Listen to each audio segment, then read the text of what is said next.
భారతమ్మ నుదుట సింధూరం, వికసించిన సుందర మందారం కమ్యూనిజం.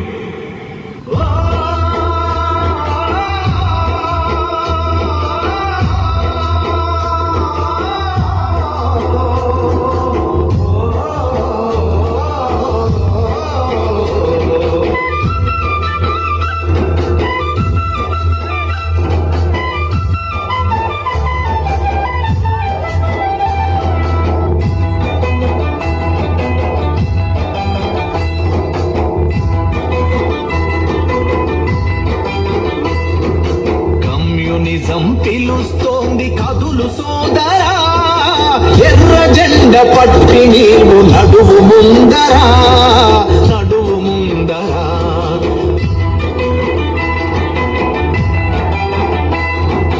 కమ్యూనిజం పిలుస్తోంది కదులు సోదరా, ఎర్ర జెండ పట్టి నీవు నడువు ముందరా, నడువు ముందరా. మహనీయులు నడిచినట్టి బాట మనదిరా, మహనీయులు నడిచినట్టి బాట మనదిరా. మహోజ్వల చరిత ఉన్న కోట మనదిరా, కోట మనదిరా. కమ్యూనిజం పిలుస్తోంది కదులు సోదరా, ఎర్ర జెండ పట్టి నీవు నడువు ముందరా, నడువు ముందరా.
ఓటర్ మహాశయులకు వినయపూర్వక విజ్ఞప్తి.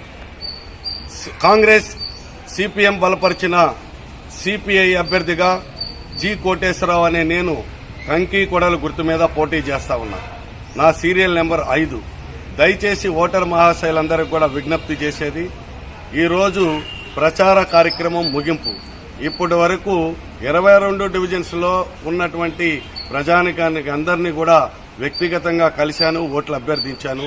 అందరూ కూడా సానుకూలంగా స్పందించి నన్ను ఆశీర్వదించినందుకు మరొకసారి ధన్యవాదాలు తెలియజేస్తా ఉన్నా. ఇదే సందర్భంలో అందరినీ కలవటం కూడా సాధ్యం కాదు కాబట్టి కలవనటువంటి వారికి కూడా వ్యక్తిగతంగా కలవనటువంటి వారికి నేను విజ్ఞప్తి చేసేది, దయచేసి మీ అమూల్యమైన ఓటు కంకి కొడల గుర్తు మీద ఓటు వేయండి.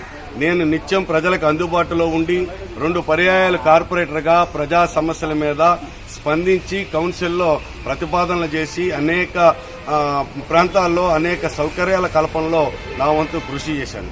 అలాగే భవిష్యత్తులో మీరు శాసనసభ్యులుగా అవకాశం కల్పిస్తే విజయవాడ నగర సమగ్ర అభివృద్ధిలో నా వంతు పాత్ర వహిస్తానని చెప్పి, అందున ముఖ్యంగా పాత బస్తీలో వెనుకబడినటువంటి కొండ ప్రాంతాలు, దిగువ ప్రాంతాలు మొత్తం కూడా సమతుల్యంగా అభివృద్ధి చేసేటటువంటి అవకాశం నాకు కల్పించమని చెప్పి ఈ సందర్భంగా విజ్ఞప్తి చేస్తూ, కొండ ప్రాంతాల్లో ఉన్నటువంటి రిజిస్ట్రేషన్ పట్టాల రిజిస్ట్రేషన్ సాధన కోసం ఖచ్చితంగా రెవెన్యూ డిపార్ట్మెంట్ దృష్టికి తీసుకెళ్లి పట్టాలు రిజిస్ట్రేషన్ చేయిస్తానని చెప్పి, అలాగే పాత బస్తీలో ట్రాఫిక్ నియంత్రణ కోసం అనుసంధానంగా ఉన్నటువంటి రోడ్లు అభివృద్ధి చేయటం, అవసరమైనటువంటి దగ్గర ఫ్లైఓవర్ నిర్మాణానికి శ్రీకారం చుట్టడం జరుగుతుందని చెప్పి మీ అందరూ కూడా విజ్ఞప్తి చేస్తా ఉన్నా. ముఖ్యంగా పంజా సెంటర్ నుండి విజయవాడ రైల్వే స్టేషన్ తూర్పు వైపునకు ఫ్లైఓవర్ నిర్మాణం చర్యలు చేపట్టాలి. పాత బస్తీలో యువకులు రోడ్లను ఆశ్రయించి రోడ్లపై ఆటపాటలు సాగించేటటువంటి పరిస్థితి, దాన్ని నివారించేటటువంటి దానికోసం విద్యాధరపురం లేబర్ డిపార్ట్మెంట్ స్థలంలో ఖచ్చితంగా స్టేడియం నిర్మాణానికి శ్రీకారం చుట్టడం జరుగుతుందని చెప్పి మీ అందరికి కూడా విజ్ఞప్తి చేస్తూ, నిత్యం మీతో అందుబాటులో ఉంటూ మీ గల్లీలో ఏ సమస్య వచ్చినా కూడా ఆ గల్లీలో వచ్చేటటువంటి సమస్యల్ని కార్పొరేషన్ అలాగే ప్రభుత్వం దృష్టికి తీసుకెళ్లి ఆ సమస్యల పరిష్కారానికి నా వంతు కృషి చేస్తానని చెప్పి మీ అందరికి కూడా విజ్ఞప్తి చేసేది, ఈ రోజున ప్రజాస్వామ్య విలువలను కాపాడేటటువంటి పద్ధతిలో నోట్లతోటి ఓట్లు కొనుగోలు చేసేటటువంటి వ్యక్తులు ప్రయాణం చేస్తున్నటువంటి మన పశ్చిమ నియోజకవర్గంలో పనిచేసేటటువంటి వారికి మీరు అవకాశం కల్పించమని, పనిచేసేటటువంటి వారికి ప్రోత్సహించమని చెప్పి, పనిచేసేటటువంటి వారికి పట్టం కట్టమని చెప్పి